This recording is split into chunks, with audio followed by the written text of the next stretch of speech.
ఇంకొక భాగంలోని విశ్లేషణను తెలుసుకుందాం సార్. ఇచ్చిత దిన చాతక నిర్మలతోయ నిజ సుఖ పాజవే మాధవాయ సంభా ఆపూళి భాక ఆరతి సాయి బాబా సౌఖ్యదాతార జీవ చరణారజతళి త్యావదాస విసావ భక్త విసావ ఆరతి సాయి బాబా. సార్ దీని యొక్క విశ్లేషణ తెలపండి సార్. దీని యొక్క విశ్లేషణ ఏంటమ్మా, ఇచ్చిత దిన చాతక నిర్మల తోయ నిజ సూక అంటే చాతక పక్షి చుట్టూ నీరున్నప్పటికీ అది ఏ నీరు పడితే తాగదు. నిర్మలమైనటువంటి నీరు, వర్షపు నీటిని అలా చాచి తాగుతుంది అనమాట. అంత అదనమాట. ఆ విధంగా ఆ చాతక పక్షి నిర్మలమైన నీరును తాగినట్టు అలాగే మీ రూపాన్ని చూస్తేనే నేను మొత్తం దాన్ని తాగినంత అనుభవాన్ని నాకు ఇవ్వు అంటే, మనం కేవలం బాబా నామం మాత్రమే కాదు, బాబా రూపాన్ని మనం అలా కళ్ళతో ఆస్వాదిస్తుంటే ఎంత అనుభూతి కలుగుతుందంటే, ఇప్పుడు షిరిడి సిరుల్లో మొన్నటి వరకు కూడా బాబా యొక్క విగ్రహానికి సంబంధించి, బాబా సమాధి మందిరానికి సంబంధించి చేశాం. నిజంగా కూడా అది రాస్తున్నంతసేపు, అది వింటున్నంతసేపు ఏమనిపిస్తుందంటే, ఆ బాబా యొక్క రూపము ఒక్కొక్కసారి ఒక్కొక్క రకంగా అనిపిస్తుంది. అది ఎన్నిసార్లు చూసినా అది ఒక తనివి తీరని రూపం అన్నమాట. అందుకనే బాబా మార్గంలో ఉన్నటువంటి వారికి, బాబా నామాన్ని స్మరించే వారికి, అంటే బాబా సచ్చరితలో చెప్పినటువంటి ఒక మాటను ఇక్కడ మనం చెప్పుకోవాలి.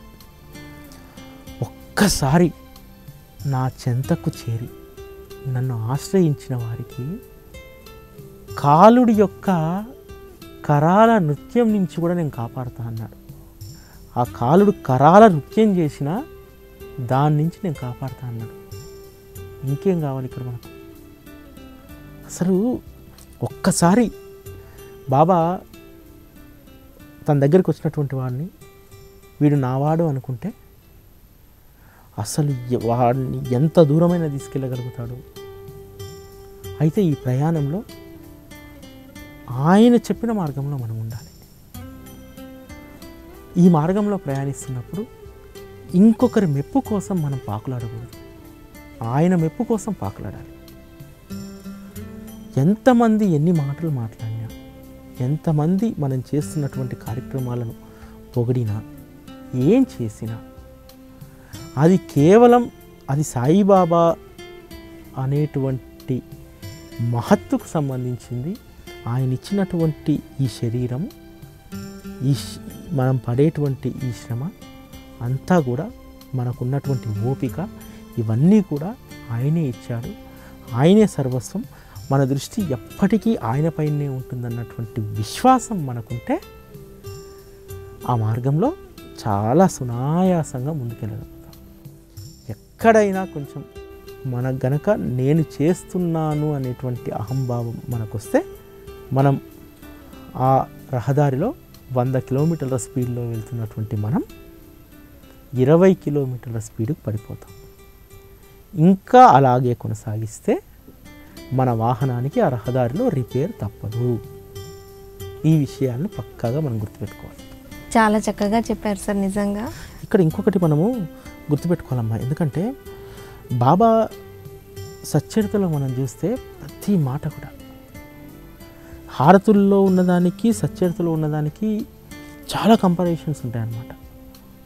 ఈ హారతి సాయిబాబాలో చెప్పిన దానికి బాబా సచ్చరితలో చెప్పినటువంటి వాక్కులకు కూడా చాలా దగ్గర సంబంధాలు ఉంటాయి.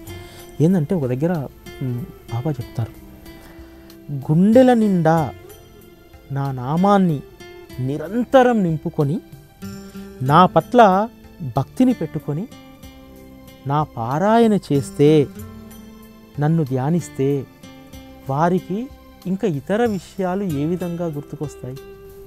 ఇంతకుముందు మనం మాట్లాడుకున్నది ఒక రహదారి వెంట, బాబా మార్గం అనేటువంటి ఒక రహదారి వెంట పోతూ ఉంటే, ఆ రహదారి వెంట పోతున్నప్పుడు గుండెల నిండా ఆయన నామాన్ని నింపుకొని ఆయన యొక్క మహిమలను పారాయణ చేసుకుంటూ మనం వెళ్తుంటే నిజంగా ఎక్కడికి మన మనసులు పోవు, అక్కడే ఉంటాయి.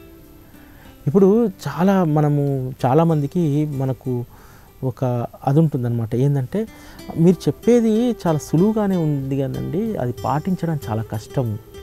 ఎందుకు కష్టం? పెద్ద కష్టమేం కాదు.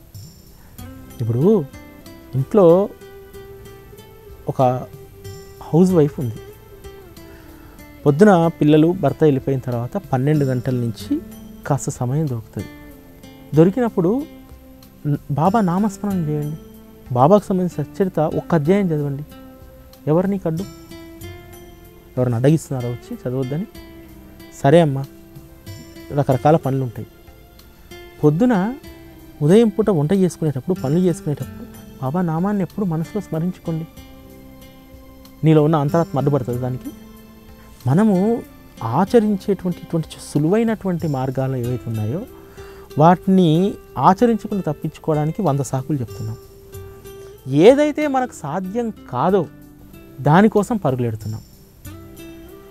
ఎవరో సిద్ధాంతి గారు చెప్పారండి, మర్రి చెట్టుకు వేప చెట్టుకు పూజ చేయమని చెప్పి, లేకపోతే ఆగ్రహశాంతి చేయించమని విగ్రహశాంతి చేయించమన్నారండి.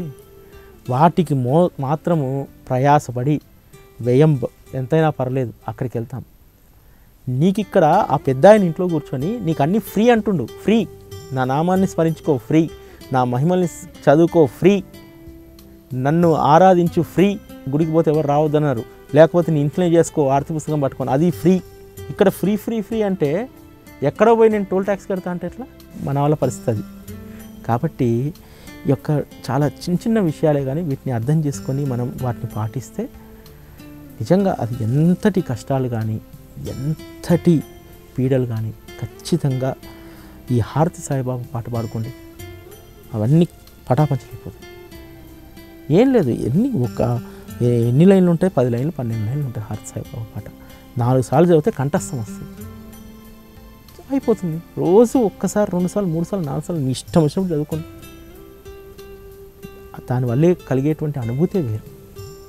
కాబట్టి ఇది హారతి సాయిబాబా గొప్పతనం. చాలా అద్భుతంగా చెప్పారు సార్. నిజంగా చాలా చాలా తెలియని విషయాలు తెలుసుకున్నాము. హారతి సాయిబాబాలో ఇంత లోతైన విశ్లేషణ ఉంటుందా అని తెలుసుకున్నాము సార్ ఈరోజు. చాలా చక్కగా చెప్పారు సార్. ధన్యవాదాలు సార్. సాయిరామ్. రేపటి భాగంలో మధ్యాహ్న హారతిలోని మిగతా పాటల యొక్క విశ్లేషణను తెలుసుకుందాం. సాయిరామ్.